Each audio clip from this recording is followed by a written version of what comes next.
Jihad di mana yang benar? Hah? Palestina enggak? Siapa bilang? Palestina harusnya hijrah, bukan jihad. Sama kayak Rasul di Mekah 13 tahun, apa ngelawan? Palestina ini ditunggu anak Israel, ditunggu orang datang bom bunuh diri itu ditunggu. Kenapa? Beng, bunuh diri, mati 4-5 orang Israel. Alasan, tank 10, helikopter 10, 100 mati, pukul lagi perbatasan. Tuh, ditunggu. Madorot yang lebih besar akhirnya terjadi kan? Yang dibunuh anak-anak kecil, wanita, ya, bibit yang dimatiin. Bener sebelah mana Palestina? Nah, coba. Nabi tidak membolehkan kita ketika ada orang merebut harta kita lalu kita berikan bahkan kita mundur. Tidak. Tahan, kata Nabi. Jangan engkau berikan. Kalau dia memerangi saya, lawan. Kalau dia membunuh saya, jangan menyerah, bunuh juga. Kalau engkau terbunuh, engkau masuk surga. Kalau engkau membunuhnya, dia masuk neraka. Artinya ada di situ kalimat hijrah. Kalau harta saja tidak boleh kita mundur, apalagi rumah, negara, negeri, kebun yang sudah dirawat begitu lama, itu disuruh pindah.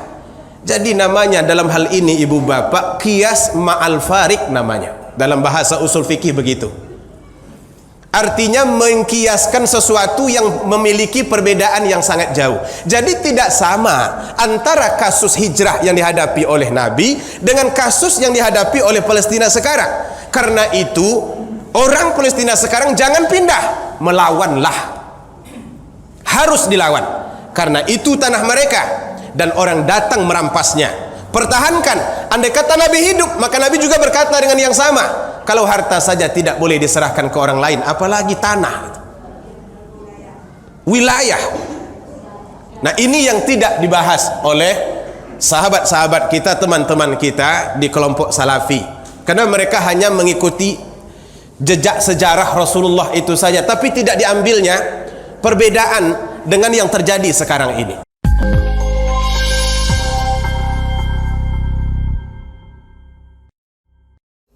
Maka saya pilih tema yang sesuai dengan kondisi kita pada hari ini. Hijrah atau jihad.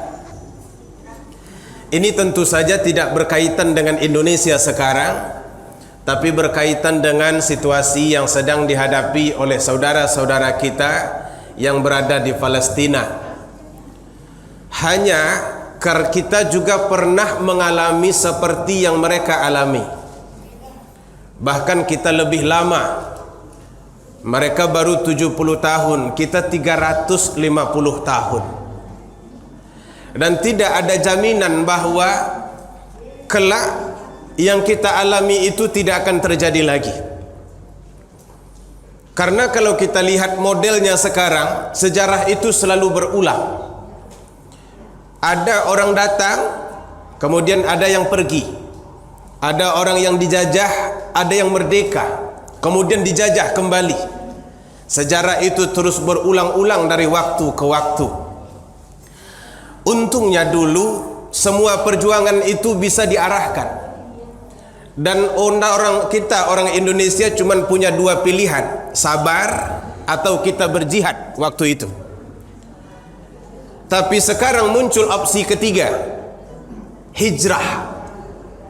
Terutama kawan-kawan kita yang dari Salafi, mereka berpendapat bahwa seharusnya masyarakat Palestina itu tidak berperang tetapi hijrah dari Palestina. Kalau boleh kita tanya Bapak Ibu, perlu hijrah?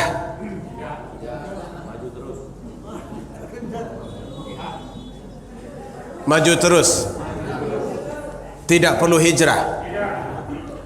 Masalahnya mereka katakan Nabi saja hijrah. Kenapa kalian tidak? Apa jawabannya? Beda, kami bukan Nabi. Kemarin itu Nabi, ya jelas. Nabi saja hijrah. Ketika beliau menghadapi tantangan dalam dakwah, ibadah sulit, kemudian terjadi penganiayaan, beliau disuruh oleh Allah hijrah. Lalu kenapa tidak hijrah? Inilah yang menyebabkan kita galau ketika sikap kita itu dikaitkan dengan Nabi. Maka akhirnya kita tidak punya pembanding. Kalau memang Nabi berhijrah, lalu kalau kita tidak, berarti kita tidak mengikuti Nabi. Sementara kita mengatakan bahwa kita ini adalah pengikut Nabi. Disinilah perlu kita kritisi. Karena kalau tidak dikritisi, maka seolah-olah tidak ada pandangan yang lain selain daripada pandangan yang diberikan. Nah, hadirin yang dimuliakan Allah, mudah-mudahan ini bukan untuk konfrontasi, tetapi untuk memperluas wawasan berfikir kita. Karena saya tidak suka dengan konfrontasi itu, kecuali kalau memang sudah harus, itu lain ceritanya. Nah, hadirin yang dirahmati Allah Subhanahu wa taala, saudara-saudara kita itu berkata, salah satu di antara dalil bahwa perlu hijrah, pertama kata mereka karena Nabi hijrah. Yang kedua, agar mudah beribadah. Dan yang ketiga, untuk menengokkan loyalitas kita kepada Islam. Tiga inilah alasannya saya melihat di dalam satu website konsultasi syariah itu memang ditulis seperti itu. Sebab itu saya kutip sebahagian, dan memang sebahagian yang lain itu berseleweran di dunia maya. Entah benar atau tidak, bahwa dia yang menulis, wallahu alam, kita tidak tahu. Tapi kalau website apalagi sudah resmi, saya pikir memang seperti itu cara pandangnya. Nah, ini yang harus kita kritisi. Mudah-mudahan dari kritis ini akan melahirkan cara pandang kita yang berbeda terhadap problem ini, hingga kita tidak mematahkan semangat yang sudah berkobar, tidak memundurkan orang yang sudah maju, dan tidak mengecilkan pengorbanan yang sudah diberikan.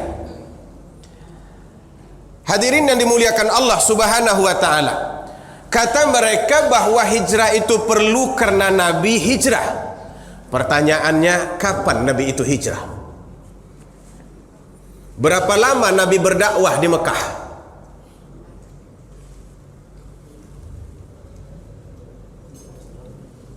Ada yang bisa jawab?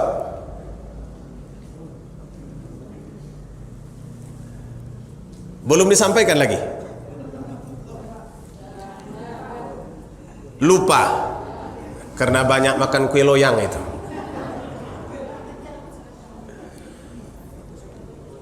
Nabi berhijrah ke Madinah itu setelah 13 tahun beliau berdakwah. Dan kalau kita sebut dengan tantangan, ancaman, hambatan, kesulitan, itu bukan mulainya dari tahun ke-13, tapi mulai dari tahun pertama. Begitu beliau menyampaikan dakwah Islam, orang sudah mulai menolak. Dan penolakan ini semakin hari semakin meningkat tekanannya. Bahkan pernah umat Islam itu di embargo sampai 3 tahun lamanya. Tidak boleh mereka berjual beli, tidak boleh mereka menikah, tidak boleh ada transaksi. Sampai-sampai karena begitu hebatnya embargo itu, ada yang makan daun kering karena tidak ada lagi yang bisa dimakan.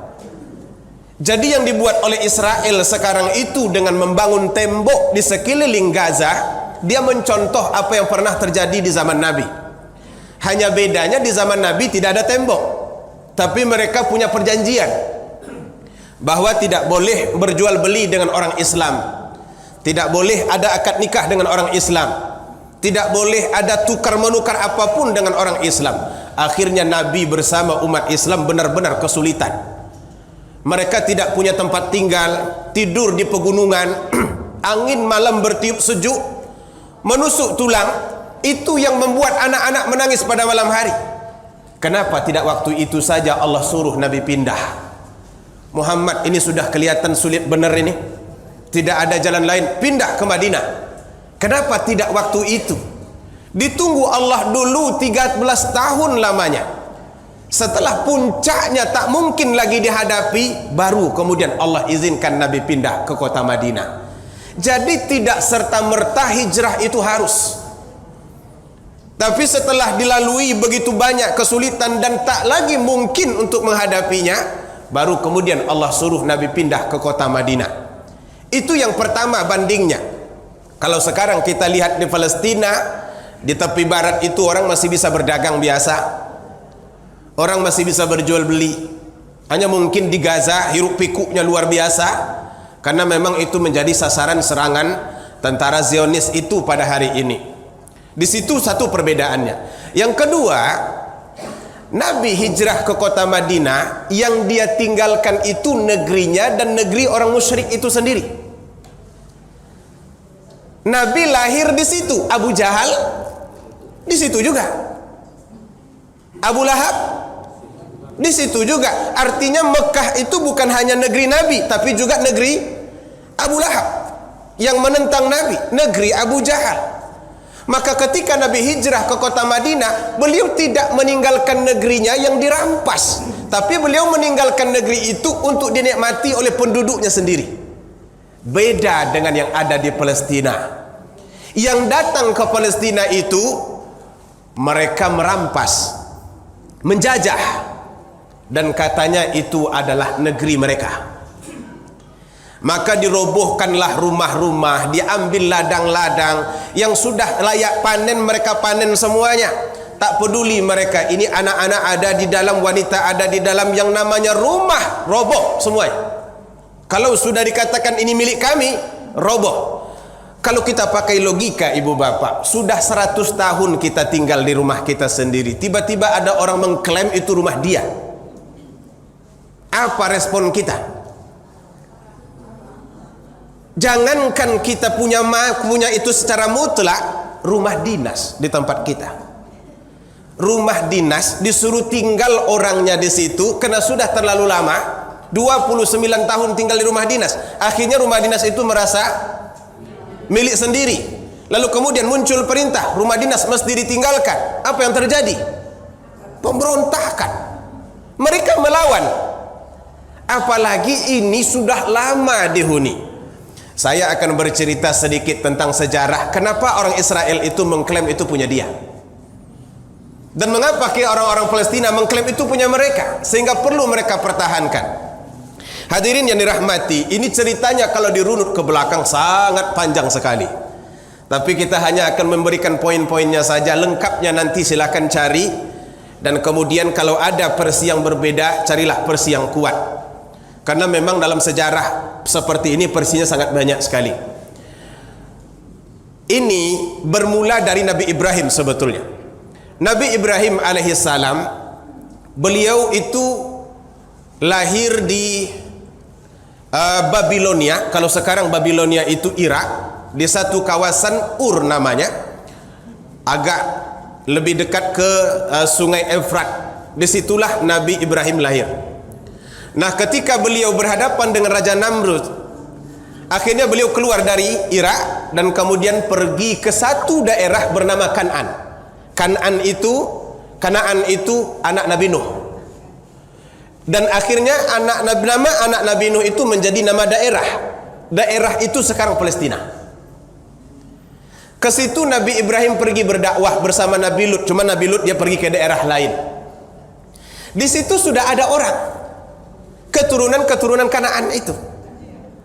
Orang-orang Kan'an yang sudah bermukim. Posisinya tempat Nabi Ibrahim itu menapak di Palestina atau di Kan'an itu persis di Hebron sekarang itu. Jadi dulu beliau bermukim di Hebron, itu sudah jadi kota. Sudah banyak orang di situ.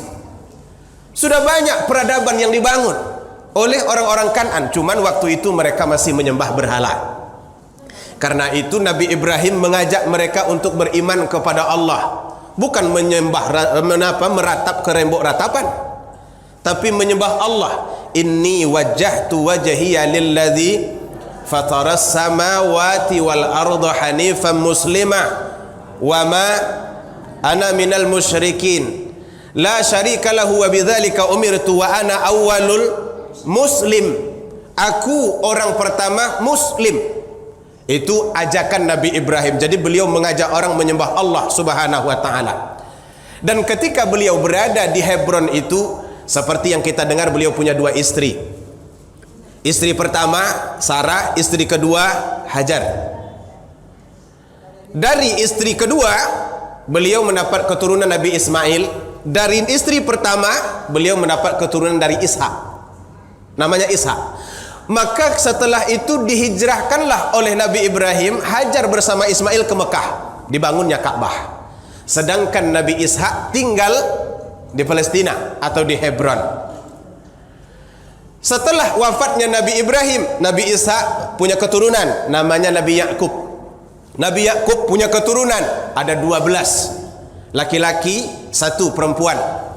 Salah satu di antara nama anaknya Yusuf, seperti yang kita dengar. Itu masih berada di daerah Palestina. Tapi setelah berjalannya kehidupan, konflik-konflik keluarga yang tidak bisa mereka elakkan, akhirnya terpisah satu Yusuf. Yusuf akhirnya sampai ke Mesir. Dan setelah beliau dewasa, beliau menjabat sebagai pemegang kunci perbendaharaan Mesir. Saat peceklik terjadi, berpindahlah keluarga Nabi Yakub ini semuanya ke Mesir. Jadi tidak ada lagi yang di Palestina itu. 12 orang anaknya pindah ke Mesir. Nabi Yakub juga ikut pindah ke Mesir. Karena waktu itu Nabi Yusuf sedang berkuasa. Sebab itu berkembanglah mereka di Mesir itu dalam jumlah yang banyak. Karena ada 12 anak. Apalagi orang dulu kan tidak pakai KB, Bapak Ibu. Sekarang yang pakai KB itu. Kalau dulu, jangankan di zaman Nabi Musa, zaman sekarang, tahun 80-an, orang masih punya anak sampai 12. Sekarang kalau ada 12, orang ejek. Banyak sekali. Anak saya 12, banyak sekali. Ya, jangan tanya dulu berapa istrinya. 12, istrinya 4. Dari satu istri lahir 3 anak. Kan biasa itu. Maka kalau mau merubah sesuatu yang luar biasa menjadi biasa, ya begitu caranya. Akhirnya mereka berkembang di Mesir. Yusuf masih berkuasa. Tapi setelah kematian Nabi Yakub, setelah kematian Yusuf, akhirnya keluarga besar ini yang sudah banyak di Mesir, mereka bisa dikalahkan oleh Fir'aun. Berganti penguasanya dari Yusuf, dan kemudian afiliasinya dan berganti dengan Fir'aun. Fir'aun akhirnya memperbudak kelompok-kelompok Bani Israel ini, anak Nabi Yakub itu. Nabi Yakub itu disebut juga dengan Bani Israel. Setelah mereka pindah ke Mesir, mereka diperbudak oleh Fir'aun, dijadikan sebagai hamba sahaya, dipekerjakan tanpa upah. Betul-betul mereka dieksploitasi. Baru kemudian setelah Nabi Musa lahir, Nabi Musa lah yang membawa mereka keluar dari cengkraman Fir'aun di Mesir. Tapi proses perpindahannya ini bukan main, panjang sekali. Nabi Musa dijanjikan oleh Allah Subhanahu wa taala akan diberi tanah. Posisi tanah itu di Palestina. Tapi bukan semuanya, bagian utara. Bagian selatan itu sudah dihuni banyak orang. Di bagian utara. Maka dengan janji itulah akhirnya Nabi Musa membawa Bani Israel keluar dari Mesir. Seperti yang kita dengar dalam sejarahnya, melewati Laut Merah, kemudian Fir'aun tenggelam, sampailah mereka di seberang. Begitu mereka sampai di seberang, langsung sampai ke Palestina? Tidak. Mereka ternyata masih banyak dialognya dengan Nabi Musa. Mereka menjadi ragu dengan ajakan Nabi Musa sampai mereka bilang, "Lan nu'mina laka hatta narallaha jahrah." Kami tak akan beriman sampai engkau tengokkan Tuhan itu jelas di mata kami. Jadi mereka mau menampak Tuhan itu wujud. Tak percaya mereka dengan Tuhan yang disebut Nabi Musa. Karena mereka melihat di perjalanan ada orang menyembah berhala. Jadi kata mereka kepada Nabi Musa, "Musa, berikan kepada kami Tuhan seperti itu." Jelas bendanya. Kalau keras, nampak kerasnya. Kalau lembut, kelihatan lembutnya. Memang Bani Israel ini dari dulu selalu seperti itu. Jadi mereka menantang para nabinya dan kemudian juga membolak-balik apa yang dikatakan oleh para nabinya. Akhirnya berbagai-bagai tantangan yang dihadapi oleh Nabi Musa, tak dapat mereka masuk langsung ke Palestina. Apa sebab? Mereka takut. Maka dalam Al-Quran diceritakan, udkhulul ardal muqaddasata allati kataballahu lakum wa la tartaddu ala adbarikum fatanqalibu khasirin. Itu kata Nabi Musa kepada mereka, ayo kita masuk ke Baitul Maqdis. Disebut di situ Baitul Maqdis. Jangan balik, kata Nabi Musa. Kalau kalian kembali nanti ke belakang, maka kalian akan menjadi orang-orang yang merugi. Tapi apa kata mereka? Lan nadkhulaha inna fiha qauman jabbarin. Wahai Musa, di dalam negeri itu ada orang-orang yang sangat kuat. Jabbar itu kuat. Kemarin kita sudah jelaskan tentang makna jabbar terkait dengan Asmaul Husna, yang bisa menguasai. Jadi mereka sudah tahu di dalam Palestina itu sudah ada orang. Inna fiha qauman jabbar. Di situ ada kaum-kaum yang sangat kuat. Kami tidak akan masuk, kata mereka, hatta yakhruju minha, sehingga orang-orang itu keluar dari negeri itu. Nabi Musa masih mengajaknya, dan ada orang-orang yang mencoba untuk memberikan motivasi, tapi tidak juga. Apa kata mereka akhirnya? Izhab anta wa rabbuka faqatila inna hahuna qa'idun. Pergilah engkau wahai Musa bersama Tuhanmu berperang. Biarlah kami di sini duduk saja. Jadi enggak masuk mereka ke Palestina itu. Dan mereka enggak mau mengikuti Nabi Musa. Akhirnya Nabi Musa wafat. Tak sempat mereka masuk. Karena ulah mereka itu, mereka akhirnya terkatung-katung di daratan Sinai. Itu lebih kurang 40 tahun. Mau masuk ke sana tak bisa, mau kemana-mana tidak bisa. Akhirnya berpindah-pindah, tapi mereka tetap di kawasan Sinai. 40 tahun lamanya. 40 tahun itu hampir sama dengan wujudnya negara Israel sekarang ini. Baru kemudian ketika Nabi Harun mencoba untuk membawa mereka, akhirnya mereka masuk ke daerah Palestina sekarang, yang waktu itu masih bernama Kan'an, bukan Palestina. Nah, disitulah mereka mulai bergaul dengan orang-orang yang berada di situ. Akhirnya mereka berkembang, tetapi mereka juga ikut menyembah berhala. Maka lahir pula seorang nabi namanya Daud. Nabi Daud akhirnya kemudian menjadi raja. Inilah puncak kesuksesan mereka berada di daerah Palestina. Tapi bukan mereka penghuni awalnya, bukan mereka penduduk aslinya. Nabi Daud akhirnya menjadi raja. Kerajaannya diwariskan kepada Nabi Sulaiman. Begitu Nabi Sulaiman wafat, kerajaan itu sudah mulai terombang-ambing, sudah mulai goyang. Dan bahkan ketika bangsa Romawi datang ke Palestina, kerajaan itu hancur lebur. Tidak ada lagi. Akhirnya Palestina itu, Kan'an itu dikuasai oleh bangsa Romawi. Orang-orang Bani Israel yang sudah ada di situ dibawa hijrah semuanya. Karena itu mereka banyak di daratan Eropa. Karena pusat Romawi itu dulu Italia. Setelah itu pindah ke Istanbul, Turki. Maka mereka diboyong, semuanya dibawa ke Italia. Dibawa ke Eropa, hiduplah mereka di daratan Eropa. Yang di sini tinggal penduduk Kan'an dan sebahagian orang-orang Israel itu, yang terletak ada yang masih berdiam diri di tempat itu. Nah, kemudian ketika bangsa Romawi ini berkuasa, mereka menyebut kawasan itu sebagai kawasan Filistin, bukan Palestina, Filistin. Filistin itu disebut seperti itu karena mereka melihat isi atau penduduk kawasan ini itu adalah gabungan keturunan Kan'an dengan bangsa Arab. Jadi kalau wajahnya wajah Arab, dan mereka juga ada orang Arab, karena itu menjadi pusat perniagaan. Orang Arab ada di situ, mereka sudah bergaul, mereka sudah menikah, mereka sudah berkembang biak, bercampurlah di situ antara orang Arab dan kemudian Kan'an, atau orang asli Yerusalem itu. Jadi bukan orang Israel asli Yerusalem itu, tapi penduduk Kan'an. Nah, hadirin yang dirahmati Allah Subhanahu wa taala, ketika perang dunia terjadi, mereka dihalau di mana-mana. Di Jerman mereka diburu, dibunuh. Di Spanyol mereka juga dipersekusi. Di Rusia mereka juga dihalau karena selalu membuat kacau. Akhirnya muncullah ide.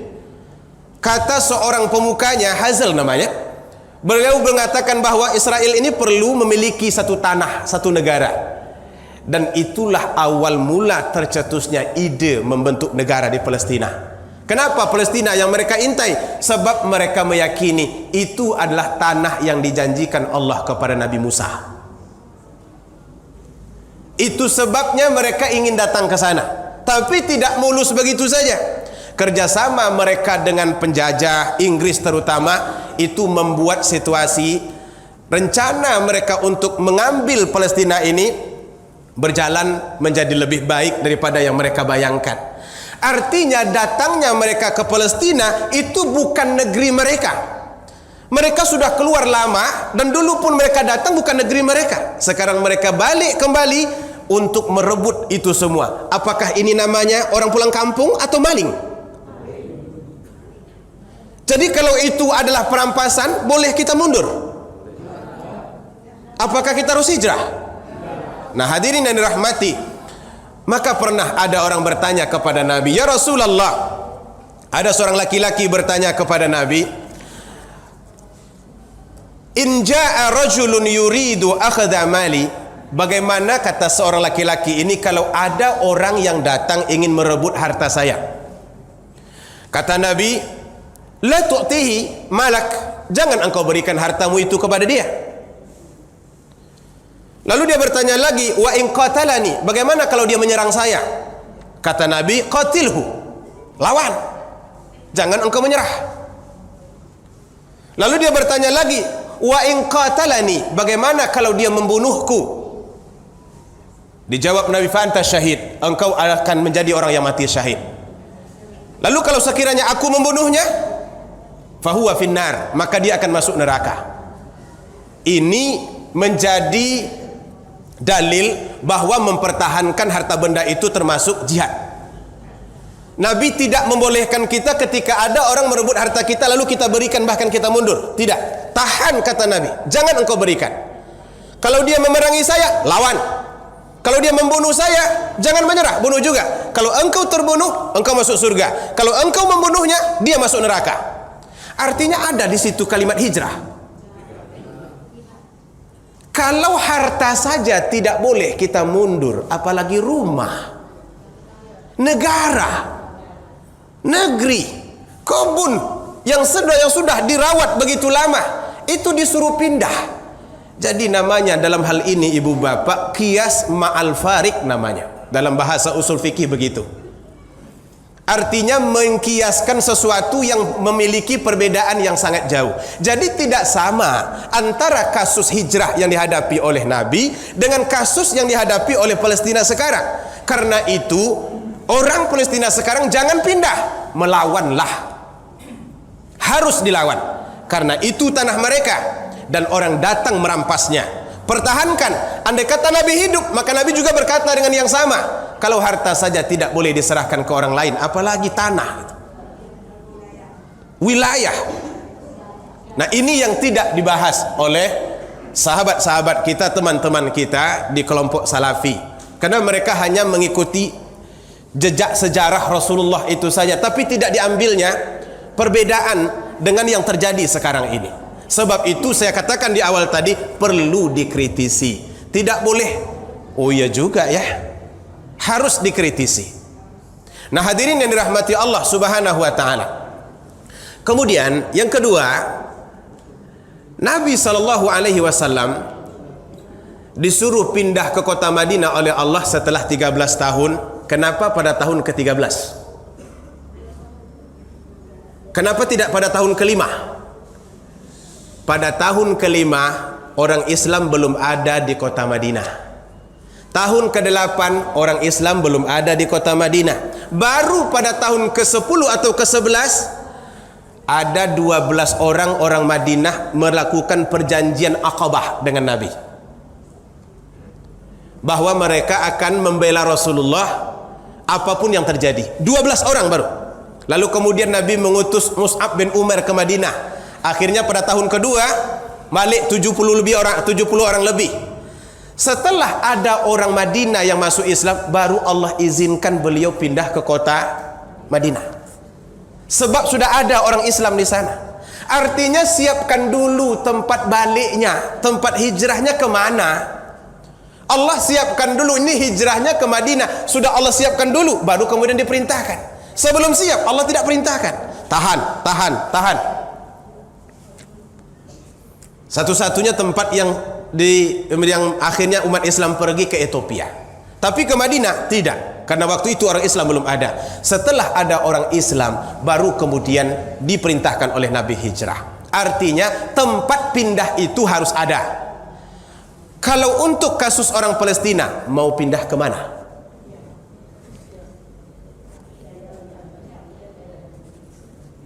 Kira-kira mau pindah kemana mereka? Orang Gaza itu 1,8 juta. Siap bangsa Indonesia menerimanya? Mereka akan datang kemari tanpa apa-apa. Akhirnya begitu mereka datang 1,8 juta, melonjak kemiskinan. Sedangkan orang miskin tempat kita saja tak terselesaikan. Ditambah pula orang miskin yang lain. Ya kecuali kalau kita ingin menikahi mereka.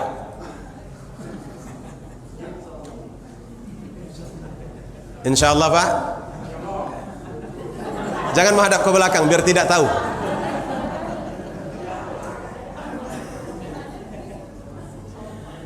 Mau pindah ke mana? Kalau disuruh hijrah mereka dari Palestina itu mau hijrah ke mana? Di Saudi pun mereka tidak bisa hidup dengan bebas. Saya punya teman dulu, beliau ini termasuk anggota Hamas, kuliah di UM Malaysia. Kata beliau, setelah beliau tamat dari S1 di Madinah, jurusan hadis, beliau tidak bisa bekerja di Jordan, sementara istrinya orang Jordan, karena terdeteksi bahwa beliau adalah anggota Hamas. Jadi bekerja di Jordan tak bisa, bekerja dimanapun kami tidak bisa, kecuali di dua tempat, Syria dan Iran. Dua tempat itu cuma boleh. Kalau mereka di Mesir tak bisa. Kalaupun ada mungkin Qatar yang agak jauh. Tapi kalau mereka ke Kuwait mereka ditangkap, mereka di Saudi mereka tidak boleh, mereka di Jordan mereka tidak boleh, Libanon mereka juga tidak boleh kalau terdeteksi anggota Hamas. Karena itu mereka berada di dalam posisi serba sulit. Jadi kembali kita kepada yang tadi, kemana mereka harus hijrah? Islam itu menyuruh kita Bapak Ibu kalau mau berkata, pikirkan ini kemana arahnya ini. Kita suruh mereka pindah kemana? Sementara kita sekarang sudah punya teritorial. Pindah ke sini pakai paspor, pindah kemari pakai paspor. Jangankan pindah secara eksodus besar-besaran, pakai kapal saja mereka datang kemari. Sudah heboh orang Indonesia ini. Padahal muslim terbesar ini. Nah, negara tetangganya pun tidak siap untuk itu. Nah, oleh karena itu, maka ide atau pandangan mengatakan bahwa mereka mesti hijrah, ini sebetulnya pandangan yang tidak mempertimbangkan banyak hal, hingga tidak didukung dengan data-data yang lebih lengkap. Oleh karena itu, pilihan mereka sekarang itu tidak ada lain kecuali jihad. Tahankan, pertahankan, berjuang, berjihadlah. Dan akhirnya itu yang membuat mereka maju, walaupun di tengah cemoohan begitu banyak dari orang Islam sendiri, kritikan begitu banyak, tudingan fitnah juga tidak kalah banyaknya. Di antara orang-orang yang ingin mengulurkan bantuan, ada pula orang yang menarik bantuan, juga orang Islam. Di antara orang-orang yang mengagumi, mengasihi, ada pula orang yang mencurigai, juga orang Islam. Tapi mereka tidak punya pilihan kecuali harus berjuang. Dan yang perlu kita ingat, musuh-musuh Islam yang paling mereka takutkan adalah kata-kata jihad. Dari dulu itu yang mereka takutkan. Di Indonesia pun juga itu yang mereka takutkan. Sering disampaikan kepada kita ketika Bung Tomo perang di Surabaya, yang bisa membangkitkan semangat itu kan kata-kata Allahu Akbar. Mohon maaf, ada orang Jawa di sini Pak. Allahu Akbar kalau sekiranya diterjemahkan ke bahasa Jawa, apa bunyinya Pak? Jangan Allahu gede. Diterjemahkan ke bahasa Jawa bukan Allahu Akbar gitu. Mungkin pakai Gusti lah boleh jadi. Gusti Allah atau apalah bunyinya dalam bahasa Jawa, tapi tidak kalimat itu. maka boleh jadi takkan muncul berkobar semangat orang-orang melawan tentara sekutu dulu masuk. Namun begitu kalimat Allahu Akbar itu diucapkan, seolah-olah mereka tidak pernah melihat ada musuh di depan.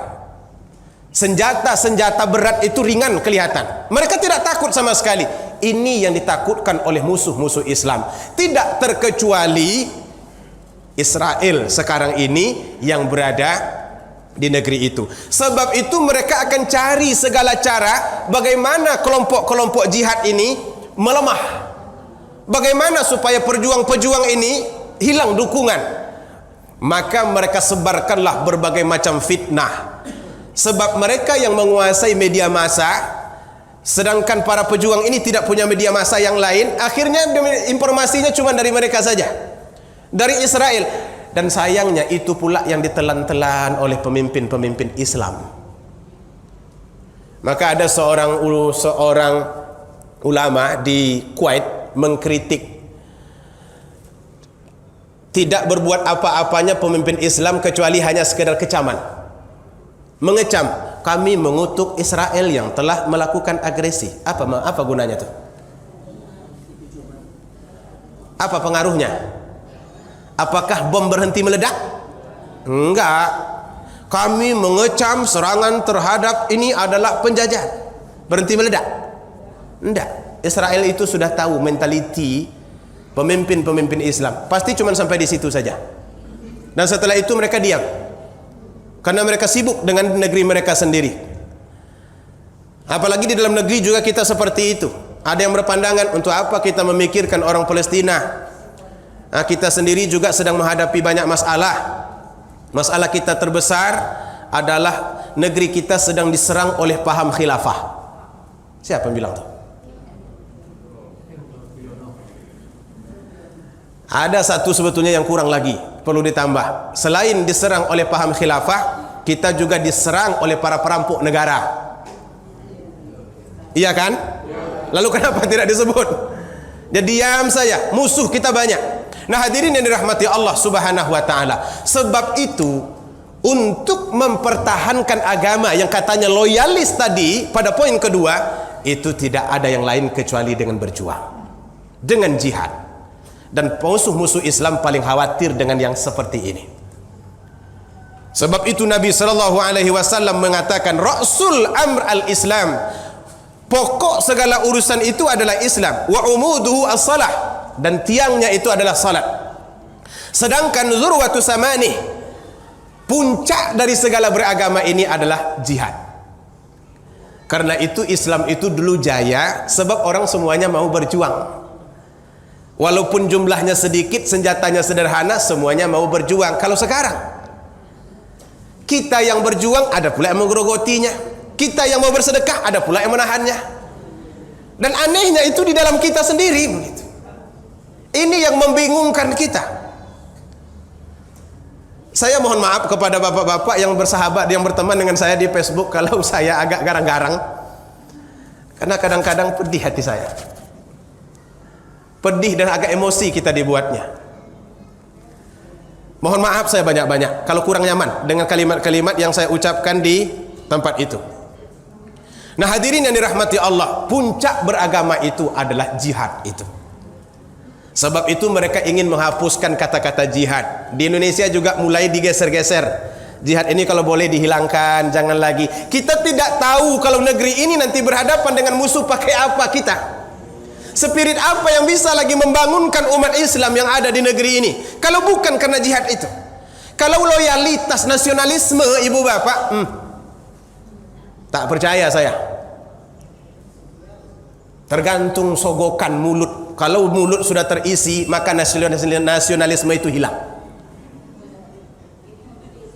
Apakah saya salah? Kalau sudah terisi mulut penuh, nasionalisme akan hilang. Berapa banyak pengkhianat negara ini dulu hidup. Belanda itu kecil, jumlah penduduknya sekarang 16 juta. Abad 18, mungkinkah 16 juta itu datang ke Indonesia? Tidak, tentaranya cuma datang. Tentara itu berapa persen dari jumlah penduduk? Kalau penduduknya sekarang 16 juta, Mungkin tentaranya itu dalam 200.000, itu dikirim ke Indonesia 200.000 lawan 200 juta, 80 juta waktu itu kita gak mampu kita melawannya. Apa sebab? Bukan tentara Belandanya yang banyak, pengkhianat kita yang banyak. Kita bangunlah nasionalisme. Nggak hidup nasionalisme itu, tergantung periuk di dapur. Kalau periuk sedang kosong, hilang nasionalisme itu, ibu bapak. Akan tergadai. Akhirnya siapa yang bisa memenuhi kebutuhan, itulah nanti yang akan mendikte, itulah nanti yang akan dipelihara. Maka kalau dihilangkan semangat jihad itu, hilang bekal mempertahankan negeri ini dari bangsa ini. Salah sebetulnya pemerintah kalau sekiranya mereka mencoba untuk menghilangkan itu, karena kita tidak akan bisa bangkit tanpa kalimat-kalimat seperti itu. Hadirin yang dirahmati Allah Subhanahu wa taala.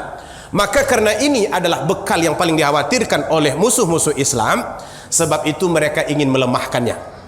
Mereka ingin mengecilkan pandangan terhadapnya, dan bahkan mereka ingin mengatakan dan mengaitkan ia dengan kejahatan-kejahatan tertentu agar dikucilkan dan diisolasi oleh orang Islam sendiri. Sebab itu Hamas itu dikatakan teroris, agar tidak ada yang mendukung. Lalu kemudian dikatakan berafiliasi dengan Iran, agar tidak ada yang mendukung. Biarkan Hamas bekerja sendiri, berperang sendiri. Target mereka seperti itu. Ini sama dengan kalimat-kalimat dulu. Pangeran Diponegoro itu dulu disebut teroris juga. Yang menyebut siapa? Belanda. Ekstremis namanya itu. Siapa namanya Pak? Ya gitulah kira-kira. Pangeran Diponegoro ekstremis, Sultan Hasanuddin ekstremis, Jenderal Sudirman ekstremis besar, Soeharto ekstremis, semuanya ekstremis, supaya membuat image mereka ini bukan orang baik. Maka mereka gembor-gemborkanlah ekstremis kemana-mana. Dan sebagian orang kita juga berkata, siapa Sudirman? Ekstremis waktu itu. Sekarang baru dipahami, rupanya dia itu pejuang. Itulah yang terjadi dengan pejuang-pejuang Palestina ini. Mereka dikatakan ekstremis, dikatakan oleh Amerika, dikatakan oleh Yahudi, dan akhirnya ikut-ikutanlah umat Islam yang berada di sekelilingnya. Saudi mengatakan mereka ekstremis, apalagi Kuwait mengatakan ekstremis, UAE mengatakan ekstremis, Jordan juga mengatakan ekstremis. Coba bayangkan lemahnya umat Islam itu. Padahal mereka tidak tahu, informasinya cuma dari Yahudi total. Yang mereka terima itu masuk ke telinga mereka, masuk ke mulut mereka, telan. Akhirnya mereka keluarkan satu keputusan, jangan membantu, itu ekstremis. Allahu Akbar. Maka oleh karena itu hadirin yang dimuliakan Allah Subhanahu wa taala, perlu kita terus memperluas wawasan kita terkait dengan problem ini, karena dia akan terus berlanjut ini, tidak akan pernah hening. Bahkan Nabi menyebutkan sampai nanti kita semua berperang betul dengan Yahudi itu, hingga orang Yahudi itu tak dapat lari, pohon-pohon ikut memberitahu tempat persembunyian mereka. Mereka di sini sampai seperti itu nanti akhirnya. Artinya ini problem akan terus berjalan, bahkan mungkin lebih duluan kita mati, dia belum selesai juga. Oleh karena itu kita doakan mudah-mudahan saudara-saudara kita yang berada di Palestina diberikan perlindungan oleh Allah Subhanahu wa taala, dan kita juga memohon kepada Allah mudah-mudahan orang Islam yang matanya tertutup, bukan mata kepala, mata hati, Allah bukakan mata hatinya agar dia bisa memandang dengan benar. Jangan sampai dia diombang-ambing oleh berita-berita yang tidak baik hingga membuat mata mereka tertutup. Hadirin yang dirahmati Allah Subhanahu wa taala, doa penting, seluruhnya penting. Apa yang bisa kita buat itu akan bermanfaat bagi mereka. Sekali lagi mudah-mudahan Allah memberikan pertolongan kepada mereka semua, amin ya rabbal alamin. Itu saja yang dapat kita sampaikan, mudah-mudahan bermanfaat. Billahi taufiq wal hidayah. Wassalamualaikum warahmatullahi wabarakatuh.